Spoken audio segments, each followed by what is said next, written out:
O Lobo da Estepe. Continuação 3. Comecei a ver cada vez mais se aproximando, cada vez mais claramente, o fantasma que tanto temia. A volta à casa, o voltar a encerrar-me no quarto, o ter de permanecer quieto diante do desespero.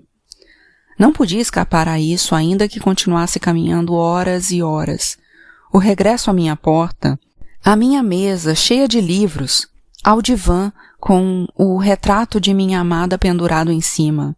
Não podia escapar ao instante em que tomaria a navalha e teria de cortar o pescoço. Esta imagem fazia-se cada vez mais clara diante de mim, e cada vez mais precisa. Sentindo o coração bater-me fortemente, provava a angústia maior de todas as angústias, o medo à morte. Sim, tinha um pavoroso horror à morte. Embora não vislumbrasse outra saída, embora o tédio, a dor e o desespero me tivessem sitiado, embora já nada me atraísse nem pudesse causar-me alegria ou dar-me esperanças, horrorizava-me indizivelmente a execução, no último instante, a fria ferida aberta na própria carne. Não enxergava nenhum caminho por onde pudesse escapar daquilo que tanto temia. Se na luta contra o desespero e a covardia essa última vencesse, também hoje, por acaso, amanhã e todos os dias seguintes estaria diante de mim o desespero, aumentado pelo desprezo de mim mesmo. Tantas vezes apanharia a lâmina para tornar a afastá-la, que uma vez de certo chegaria ao fim. Então era melhor fazê-lo logo, hoje. Falava comigo mesmo como se falasse com uma criança assustada, mas a criança não me ouvia. Fugia dali, queria viver. Continuei minha caminhada inconstante pela cidade. Fiz amplos círculos em torno de minha casa, com a ideia do regresso em mente, mas sempre procrastinando. Parava aqui e ali nas tabernas, enquanto esvaziava um copo ou dois. Logo voltava a caminhar, em amplos círculos em torno da meta, em torno da navalha, em torno da morte. Às vezes, sentava-me, morto de cansaço, num banco, na borda de outra fonte, à beira da calçada. Ouvia bater meu coração, limpava o suor da face, continuava meu trajeto, cheio de angústias mortais, cheio de vacilantes ânsias de viver. Dessa forma, cheguei, já avançada a noite, a uma hospedaria de um quarteirão afastado e que pouco conhecia, por trás de cuja janela soava uma estridente música de dança. Sobre a porta lia ao entrar um velho letreiro, Agura Negra. Dentro havia grande animação, muita fumaça, cheiro de vinho e algazarra.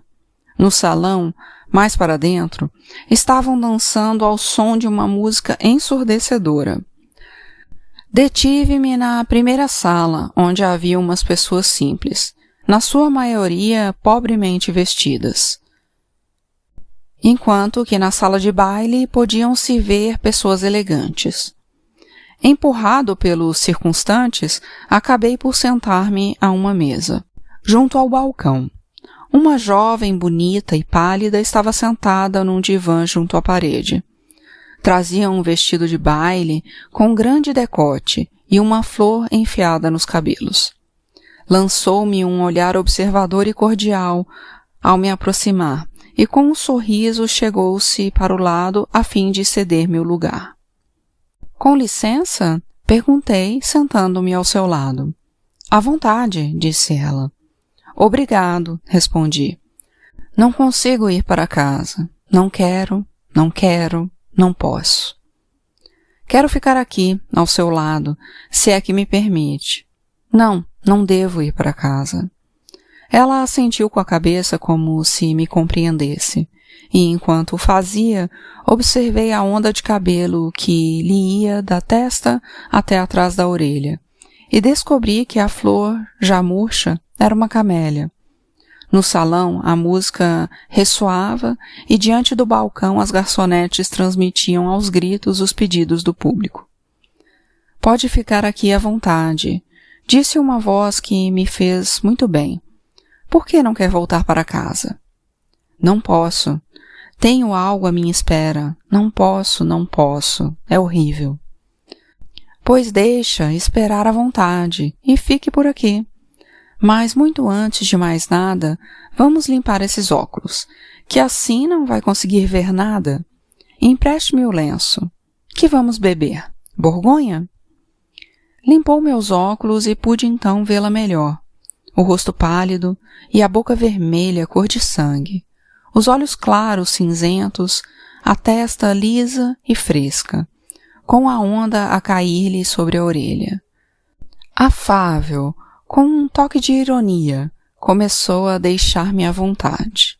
Pediu vinho, brindou comigo e olhou para os meus pés. Santo Deus, de onde está vindo? Parece até que veio a pé de Paris. Isto não é uma maneira de se vir a um baile. Eu disse sim e não. Sorri um pouquinho e deixei-a falar. Estava achando-a bastante encantadora, para minha surpresa, pois até então sempre olhara com desconfiança esta classe de moças. E foi muito bondosa comigo. Começou a tratar-me da maneira que melhor me convinha naquele momento. E assim foi sempre a partir daquele instante. Tratou-me com doçura de que eu necessitava e troçou de mim exatamente da maneira que convinha. Pediu um sanduíche e ordenou-me que o comesse. Serviu-me de vinho e mandou-me bebê-lo devagar, e não de um trago. Depois elogiou minha obediência. Estou vendo que é um bom menino, disse, para animar-me. Não é de tornar as coisas difíceis, mas sou capaz de apostar que há muito tempo não obedece a ninguém. Isto é mesmo, como soube? Não é difícil. Obedecer é assim como comer ou beber. Quando se passa muito tempo sem fazer uma coisa ou outra, não é preciso que insistam conosco. Não é verdade? Não ficou satisfeito de fazer o que lhe disse? Muito contente. Como sabe de tudo? Você é que facilita as coisas.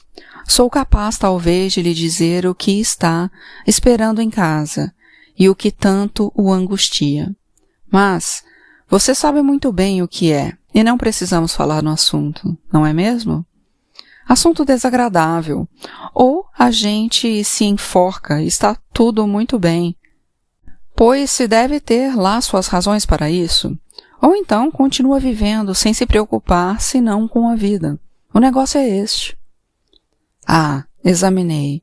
Se fosse simples assim, Deus sabe o quanto me tenho preocupado com a vida e que isto de nada me serviu.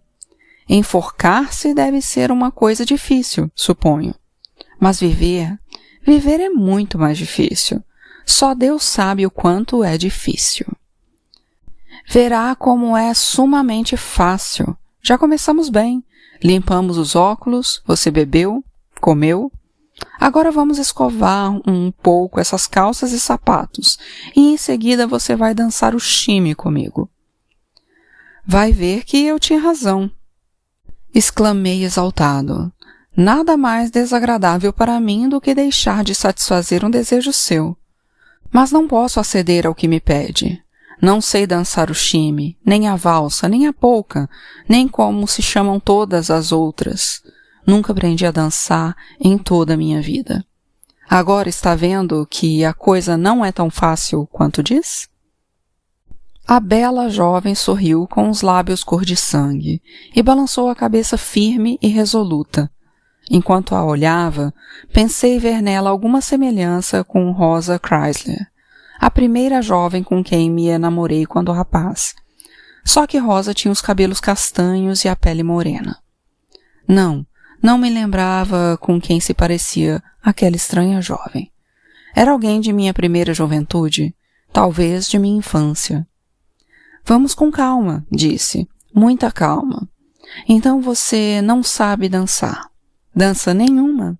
nem mesmo o one step, e não obstante andou aí dizendo que teve de lutar na vida.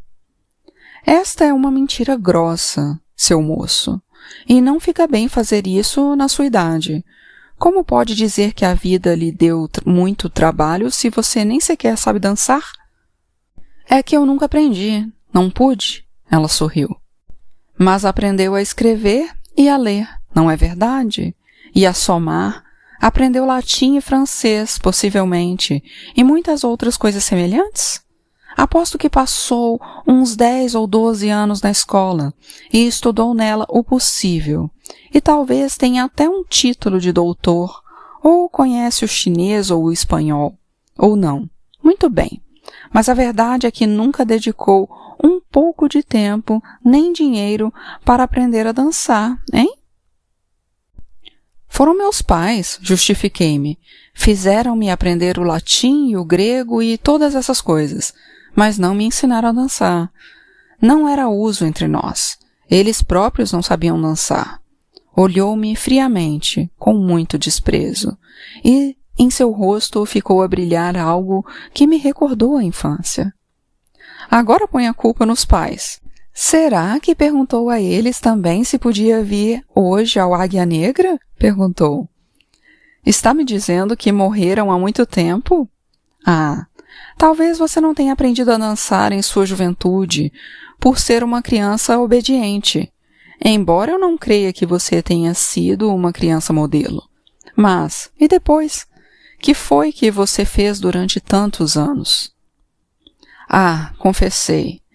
Nem eu mesmo sei. Estudei, aprendi música, li, escrevi livros, viajei. Engraçada a ideia que você tem de vida. Sempre metido em coisas difíceis e complicadas. E não aprendeu as fáceis? Não teve tempo para isso? Tinha outras coisas para fazer. Bem, graças a Deus, não sou a sua mãe. Mas agir assim como se você já tivesse experimentado toda a vida e nela não encontrasse nada de interessante? Isso não pode ser. Não rale comigo, supliquei. Já sei que estou louco. Espere aí, não me venha com essa história. O senhor não está louco, professor. Até me parece que de louco não tem nada. É apenas racional de uma maneira estúpida. Eis o que acho. Exatamente como um professor. Vamos, coma outro sanduíche. Depois você me conta. Pediu para mim outro sanduíche. Deitou nele um pouco de sal, untou-o com mostarda, cortou um pedaço para si e me animou a que comesse a outra metade. Comi. Teria feito tudo o que me pedisse. Tudo, menos dançar. Fazia-me muito em estar lhe obedecendo. Sentar-me junto a alguém que pergunta, que ordena, que nos desnuda. Se o professor e a sua senhora tivessem feito o mesmo comigo algumas horas antes, ter-me-iam evitado muitas coisas. Mas, não, assim fora melhor. Do contrário, teria perdido muito mais. E como é que você se chama? Perguntou de repente. Harry. Harry? Que nome mais infantil? E continua sendo uma criança, Harry, apesar das manchas grisalhas do cabelo. É uma criança que precisa de alguém que vele um pouco por você. Não vou falar mais nada sobre a dança, mas como você está mal penteado. Não tem nem mulher nem amante? Não tenho mulher. Estamos separados. Tenho uma amante, mas não mora aqui. Só a vejo de quando em quando. Não nos entendemos muito bem, ela resmungou. Você me parece uma pessoa muito difícil, pois ninguém para ao seu lado. Mas, que lhe aconteceu hoje de especial para fazê-lo correr assim tão desesperado? Brigou com alguém? Perdeu no jogo? Aquilo era difícil de explicar. Veja só, comecei a dizer. Na verdade, não foi nada de grave. Fui convidado a jantar em casa de um professor. Devo dizer-lhe que eu não sou professor. Mas, na verdade, não deveria ter ido. Não estou acostumado a sentar-me entre pessoas e conversar. Já esqueci. Entrei na casa com uma sensação de que algo não ia bem. E quando pendurei o chapéu no cabide, veio-me logo a ideia de que breve iria precisar dele. Pois bem, havia na casa desse professor uma gravura estúpida, que muito me aborreceu. — Que gravura? Por que se aborreceu? Perguntou, interrompendo-me. Bem, era um quadro que representava Goethe, sabe, o poeta Goethe. Mas não estava ali representado como o foi de fato. A rigor, não se sabe muito bem como foi na realidade, pois há mais de 100 anos que morreu. Mas algum pintor moderno pintou-o tão alambicado e penteadinho, conforme imaginação, que o retrato me irritou e achei-o odioso. Não sei se me compreende. Estou compreendendo perfeitamente. Não se preocupe. Adiante. Já antes disso, eu não estava lá muito de acordo com o professor. Como quase todos os professores, ele é um grande patriota e durante a guerra ajudou decididamente a enganar o povo, com as melhores intenções, é claro. Eu, ao contrário, sou inimigo da guerra. Mas deixemos isso de lado. Continuando a história, não havia a menor necessidade de estar olhando para o retrato. Claro que não. Mas, em primeiro lugar, causou-me pena por causa de Goethe, a quem tenho na mais alta das considerações. E, além disso, porque pensei, bem, estou aqui sentado entre pessoas que me parecem iguais a mim e que devem amar Goethe tanto quanto eu, e devem ter dele uma imagem igual àquela que tenho em meu espírito. E, no entanto, ali está um retrato sem saborrão, falso e meloso, e o acham admirável, e não têm a menor ideia de que o espírito desse retrato é exatamente o contrário do espírito de Goethe. Assim, o quadro maravilhoso, da mesma forma como acham maravilhoso quase tudo quanto eu também estimo, mas a essa altura eu já perdera de vez toda a confiança, amizade e sentimento de afinidade que poderia depositar nessas amáveis pessoas. Além do mais, a minha amizade por eles não era lá grande coisa. De modo que fiquei indignado e triste e compreendi que estava completamente só e que ninguém me compreendia. Sabe o que quero dizer? Perfeitamente, Harry. E depois? Você quebrou o quadro na cabeça deles? Não, mas cheguei quase a insultar o professor e me despachei dali, correndo. Queria ir para casa, mas lá não encontraria nenhuma mamãe que consolasse o nenenzinho ou que ralhasse com ele, não é? Sim, Harry. Você chega a me dar pena. Nunca vi ninguém criança quanto você. Também me parecia. Tive de concordar. Deu-me um copo de vinho para beber. Estava comportando-se comigo como se fosse uma babá. Não obstante, eu ia aos poucos percebendo quanto era jovem e bonita. Acontece que, voltou ela a dizer, há mais de 100 anos Goethe está morto, e Harry o admira tanto que faz dele uma ideia maravilhosa de como teria sido, e nisso está no seu direito, não é mesmo? Mas o pintor, que também admira Goethe, e dele tem a sua ideia, esse está errado, e bem assim o professor, já que isso não agrada a Harry, e põe desesperado a ponto de insultar as pessoas e sair correndo. Se fosse uma pessoa normal, teria simplesmente rido do pintor e do professor. Se fosse louco, teria atirado com um retrato na cabeça deles. Mas como não passa de um garotinho, só sabe correr para casa e pensar em matar-se. Olha, compreendi muito bem a sua história, Harry. É muito engraçada. Me faz rir. Espere aí. Nada de beber de um só trago. O Borgonha se bebe aos pouquinhos, senão dá muito calor.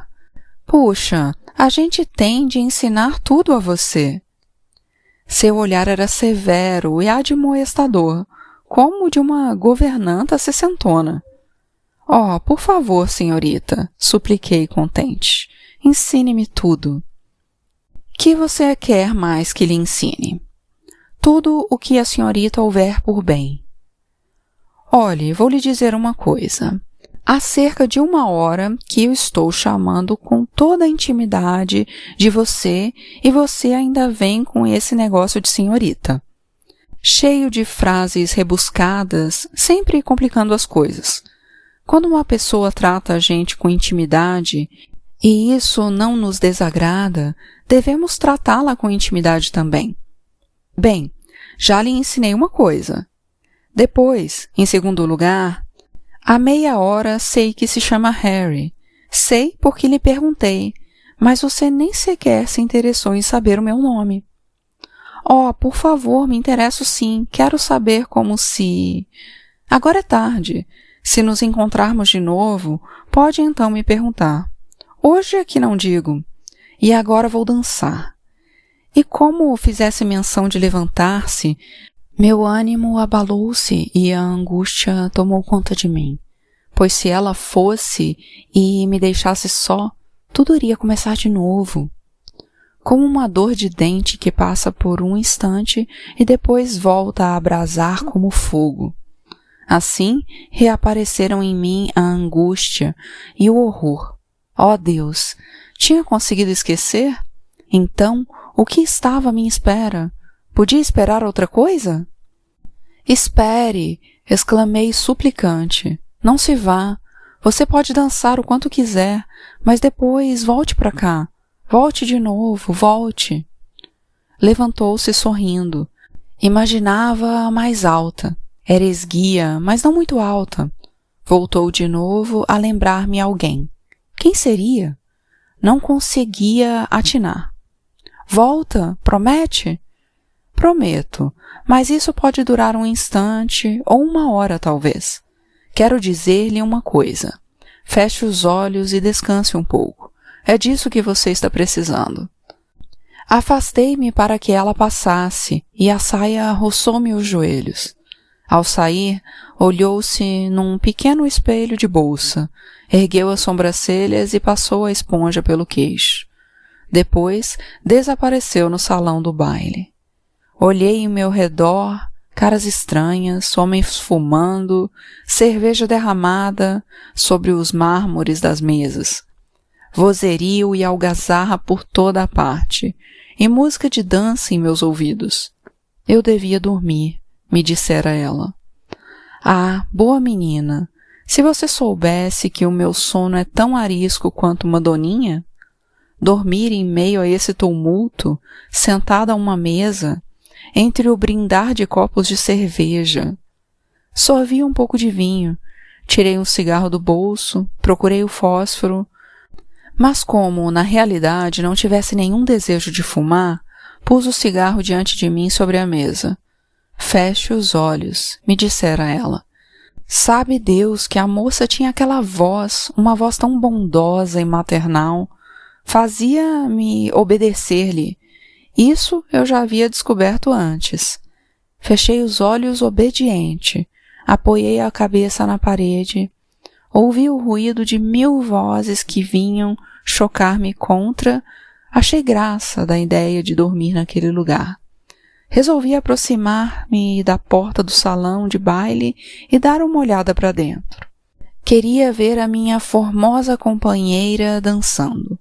Fiz um movimento para levantar-me e logo me dei conta de como estava exausto, em razão de haver caminhado horas e horas, e por isso permaneci sentado.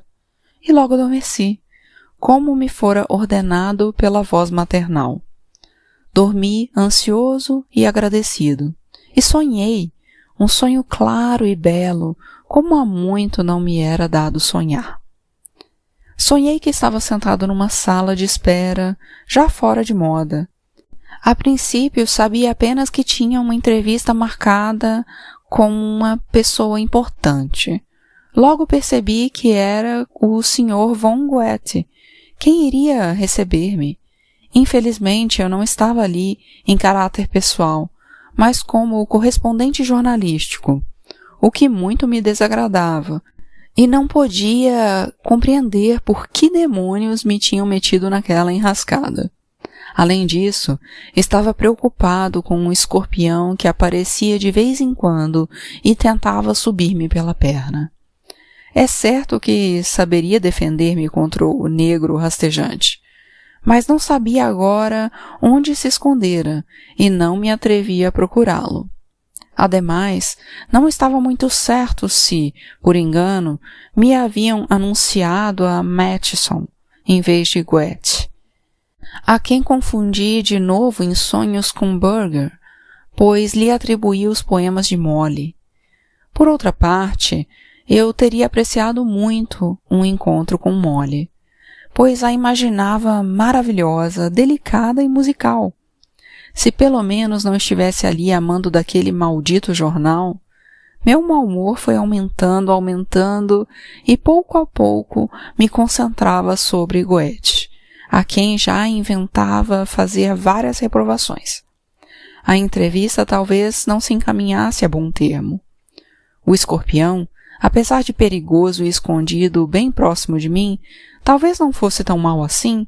Pareceu-me que podia significar também algo amistoso. Pareceu-me provável que tivesse algo a ver com Molly, ser uma espécie de enviado seu, ou uma fera heraldina, bela e perigoso animal da feminilidade e do pecado. Mas neste momento, um criado abriu a porta. Levantei-me e entrei. Lá estava o velho Goethe, baixo e muito ereto, trazendo no peito clássico a enorme condecoração de alguma ordem.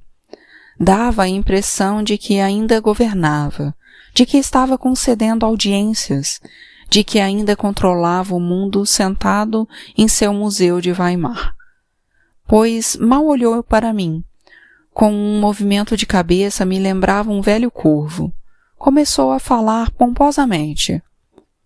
Com que então, vós, os jovens, não tendes grande apreço por nós e pelos nossos esforços?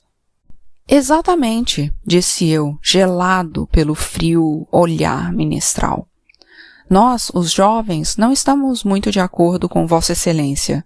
Sois demasiado solene para nós, demasiado vaidoso, demasiado autossuficiente e pouco sincero. Sem dúvida, esse é o ponto capital. Pouco sincero. O homenzinho lançou a severa testa para a frente e, enquanto sua boca dura e enrugada se distendia num leve sorriso e se tornava encantadoramente viva, o coração bateu-me com força, pois recordei a poesia Desceu a tarde, e que fora daquela boca e daquele homem que haviam brotado as palavras daquela poesia. Fiquei tão desarmado e vendido naquele instante que, sem dúvida, teria preferido ajoelhar-me diante dele. Mas mantive-me de pé e ouvi-o dizer com um sorriso. Então o senhor me acusa de insinceridade? Isso é coisa que se diga. Tenha bondade de fazer-se mais explícito. Eu estava contente em poder fazê-lo. Como todos os grandes espíritos, excelentíssimo Sr. Goethe, o senhor claramente reconheceu e sentiu a dúvida e a desesperança da vida humana, com seus momentos de transcendência que vão afundar-se de novo na miséria. A impossibilidade de atingir-se a altura ideal dos sentimentos, senão à custa de muitos anos de escravidão à labuta cotidiana. O ardente aspirar pelo reino do espírito em eterna luta mortal com o amor à perdida inocência da natureza, igualmente ardente e sagrado. Todo este temeroso oscilar no vazio e na incerteza, essa condenação ao transitório e incompleto, ao eternamente empírico e diletante. Em suma, toda a falta de escopo a que o ser humano está condenado, para seu desespero devorador. O Senhor reconheceu tudo isso e houve tempo em que também o confessou, e, no entanto, consagrou toda a sua vida a pregar o contrário, manifestando fé e otimismo e espalhando diante de si e dos demais a ilusão de que nosso esforço espiritual tinha algum significado e continuidade. O Senhor fez ouvidos surdos àqueles que sondavam as profundezas e reprimiu as vozes dos que diziam a desesperada verdade, o que se explica a Kleist e a Beethoven. Ano após ano, o Senhor viveu em Weimar a acumular conhecimentos e a colecionar objetos de arte, a escrever cartas e a coletá-las, como se tivesse em sua idade provecta encontrado o verdadeiro caminho para eternizar o instante, embora só pudesse mumificá-lo. Ia a tentar espiritualizar a natureza, embora só conseguisse ocultá-la sob uma bela máscara. Esta é a insinceridade que vós lhes reprovamos. O senhor conselheiro olhou-me, pensativo nos olhos, enquanto sua boca continuava a sorrir. Logo perguntou, enchendo-me de admiração. O senhor deve ter uma profunda objeção contra a flauta mágica de Mozart, não? E, antes que eu pudesse responder, continuou. A flauta mágica apresenta-nos a vida como se fora um canto prodigioso. Celebra nossos sentimentos, ainda que transitórios como são, como algo divino e eterno, não estando, pois, de acordo nem com o Sr. Kleist, nem com o Sr. Beethoven, já que predica a fé e o otimismo. Já sei, gritei furioso. Deus sabe que a flauta mágica que o senhor menciona é o que mais venero neste mundo. Mas Mozart não chegou aos 82 anos de idade, nem teve essas pretensões de continuidade, de ordem rígida e dignidade que o senhor teve. Não se deu tanta importância, compôs suas divinas melodias e morreu. Morreu cedo, pobre e desconhecido. O hálito me faltava. Quisera dizer 1000 coisas em 10 palavras. Minha testa começou a suar. Goethe, no entanto, disse, muito amável. Pode parecer imperdoável que eu tenha chegado aos 82 anos. Minha satisfação relativamente a esse fato é, entretanto, muito menor do que o senhor imagina. Tem razão quando afirma que sempre tive um grande anseio de perdurar. Sempre vivi em luta contra a morte, temendo-a sempre. Creio que a luta contra a morte, a obstinação absoluta de querer continuar vivo, seja a força motivadora que jaz sobre as vidas e atividades de todos os homens representativos. Com meus 82 anos, meu jovem amigo, consegui provar apenas que o homem tem de morrer, afinal, da mesma forma como teria morrido quando era um escolar. Se acaso servir de justificativa, queria dizer também que havia muito de infantilidade em minha natureza de curioso e muito desejo de matar o tempo em brincadeiras, e custei muito a dar-me conta de que o jogo havia de acabar, afinal. Ao dizer isso, sorria com muita sutileza, quase pilherreando. Sua figura tornara-se maior, desaparecera a rígida postura e a forçada dignidade de sua face. O ambiente que nos rodeava estava agora cheio de sonoras melodias e harmoniosos Lieder de Goethe. Ouvi distintamente Weiche, Violetas, de Mozart, e a Fulstein, Wieder Busch und Tal, De novo enches o bosque e o vale, de Schubert. O rosto de Goethe estava agora cotado e jovem, e sorria. Parecia-se agora com Mozart, logo com Schubert, ou como se fora um seu irmão, e a roseta que havia em seu peito estava composta inteiramente de flores silvestres, como uma primavera amarela, abrindo-se alegre e louçã em meio delas. Não me agradou de todo que o ancião estivesse fugindo às minhas perguntas e reprovações daquela maneira tão irônica, e olhei para ele com um olhar de censura. A isso, inclinou-se e, aproximando de mim a boca, que se havia tornado inteiramente infantil, sussurrou ao meu ouvido. Meu amigo, levas o velho Goethe muito a sério. Não se devem tomar as pessoas idosas que já estão mortas demasiadamente a sério, pois seria cometer uma injustiça contra elas. Nós, os imortais, não gostamos de coisas que devem ser levadas a sério. Preferimos gracejar. A seriedade, meu jovem, é uma consequência do tempo. Consiste, permito-me confiar-lhe, numa superestimação do tempo. Eu também, em minha época, dei valor demais ao tempo. Por isso queria viver 100 anos. Mas, na eternidade, como vês, não há tempo. A eternidade não é mais que um momento, cuja duração não vai além de um gracejo. E, em verdade, já não se podia continuar falando a sério com o homem. Dava pulos de contentamento, ágil e flexível, e logo deixou a primavera saltar de sua condecoração como se fosse um foguete, para, em seguida, fazê-la encolher-se e desaparecer. Enquanto se exibia de um lado para outro com seus passos de dança e suas visagens, tive de admitir pelo menos que aquele homem não se havia esquecido de aprender a dançar. Fazia-o maravilhosamente. Então, lembrei-me do escorpião, ou antes de Molly, e perguntei a Goethe: diga-me, Molly está aí? Goethe riu sonoramente, caminhou para a escrivaninha e abriu uma gaveta. Tirou de dentro uma caixa de couro ou de veludo, abriu-a e colocou-a diante dos meus olhos. Dentro havia uma diminuta perna de mulher, perfeita e brilhante, repousando sobre o escuro fundo da caixa.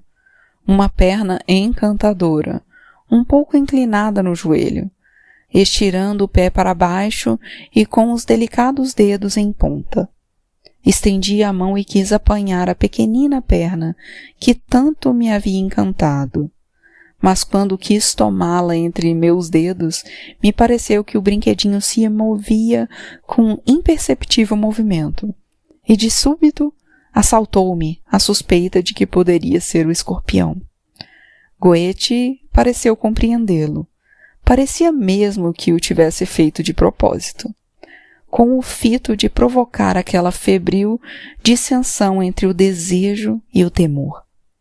Estendeu o provocante escorpião muito próximo ao meu rosto. Me deixou desejá-lo. Me viu retroceder horrorizado, e isto parecia causar-lhe grande prazer. Enquanto me provocava com um objeto encantador e perigoso, voltava a tornar-se novamente velho. Convertera-se num ancião de 1000 anos, com os cabelos brancos como a neve, e o rosto enrugado de ancião sorria sereno e silencioso, com um riso que lhe comovia as entranhas com o insondável humorismo dos velhos. Quando despertei, havia esquecido do sonho, do qual só me recordei mais tarde. Dormira mais de 1 hora, em meio à música e à algazarra, na mesa de um salão, como jamais julgara possível. A adorável moça estava de novo diante de mim, e sua mão repousava em meu ombro. Me dá 2 ou 3 marcos, disse. Tenho de pagar algo no salão. Dei-lhe minha bolsinha de níqueis. Ela tomou-a, saiu, mas voltou em seguida. Bem, agora posso sentar-me com você um pouco, mas logo tenho que ir embora. Tenho um encontro. Estremeci. Com quem? Perguntei com precipitação. Com um senhor, meu caro Harry. Convidou-me para irmos ao bar Odeon.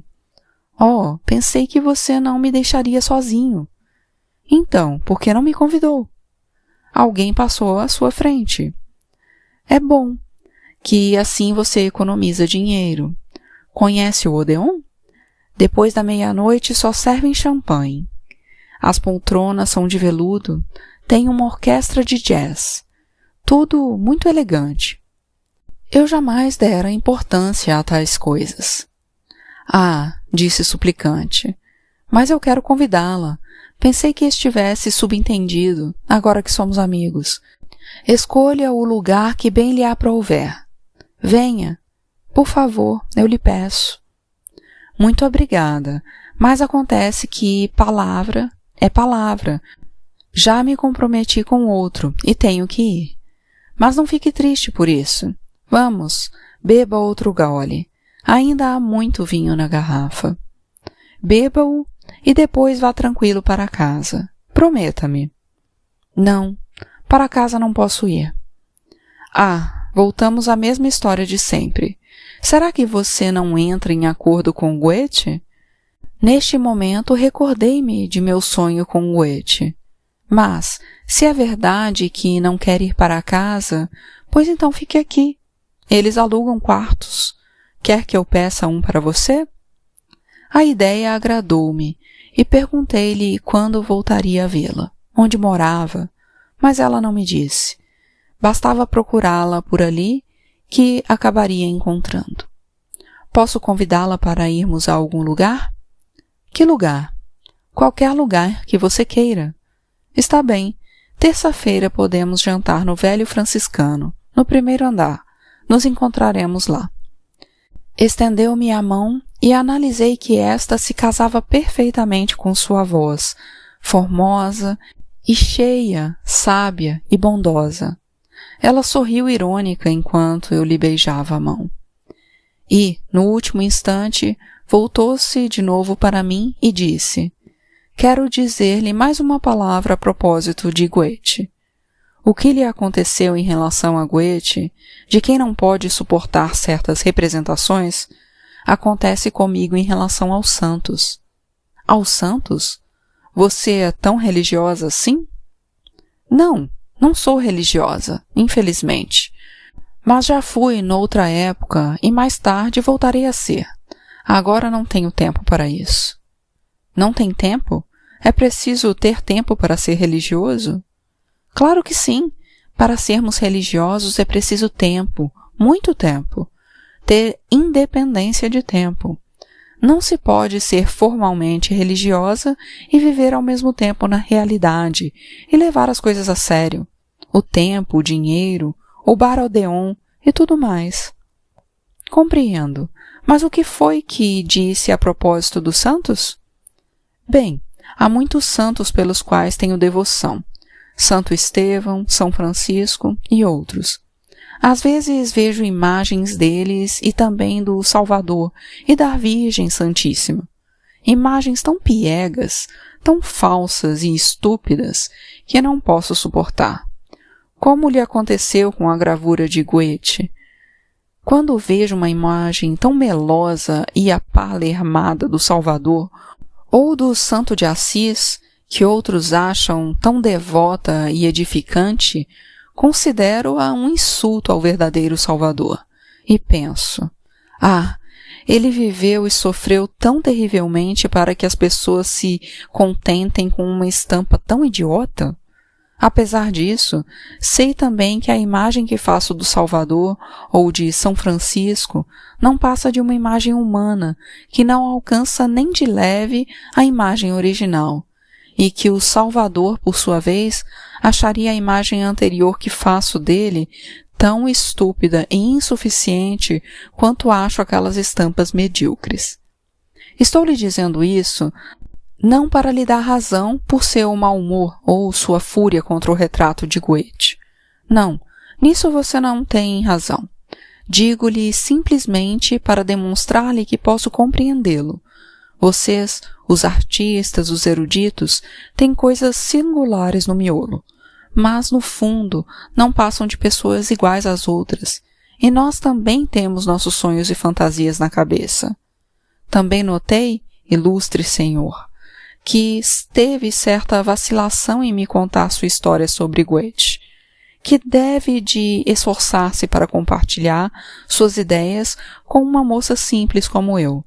Por isso quis demonstrar-lhe que não precisava esforçar-se tanto. Compreendo-o perfeitamente. Bem, já disse o que queria e agora você vai para a cama.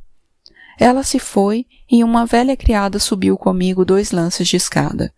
Primeiro perguntou-me onde estava minha bagagem, e quando se inteirou de que eu não trazia nenhuma, tive de pagar-lhe o pouso adiantado.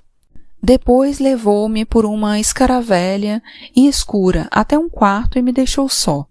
Ali havia uma cama de madeira estreita e dura, e da parede pendiam uma escada e um cromo de Garibaldi, além de uma coroa de flores murchas de alguma festa de associação. Eu teria dado tudo por um pijama, mas ao menos havia água e uma pequena toalha. Podia lavar-me, depois meti-me vestido na cama e deixei a luz acesa, e tive tempo para refletir. Então acertei as contas com Goethe. Fora esplêndido que me visitasse em sonhos. E aquela maravilhosa jovem, se pelo menos eu lhe soubesse o nome. De repente uma pessoa viva, percute a câmpula de cristal da minha apatia e me estende a mão, uma mão boa, bela, cálida. De repente voltam a surgir coisas que me afetam, nas quais posso pensar com alegria, com preocupação, com interesse. De repente, uma porta que se abre por ela entra a vida para mim. Talvez possa voltar a viver. Talvez possa voltar a ser gente. Minha alma, que havia tombado adormecida no frio e quase se enregela, respira de novo e volta a bater sonolenta as pequenas asas débeis. Goethe estivera comigo. Uma jovem me animara a comer, a beber e a dormir, e se mostrara amável comigo. Me havia sorrido e me chamara de criança tola, e aquela maravilhosa amiga me havia falado também sobre os santos e me mostrara que até em minha prodigiosa esquisitice eu não estava só, nem era incompreendido, nem era uma enfermiça exceção, mas que tinha irmãos que me compreendiam. Voltaria a vê-la? Com certeza. Podia confiar nela. Palavra é palavra.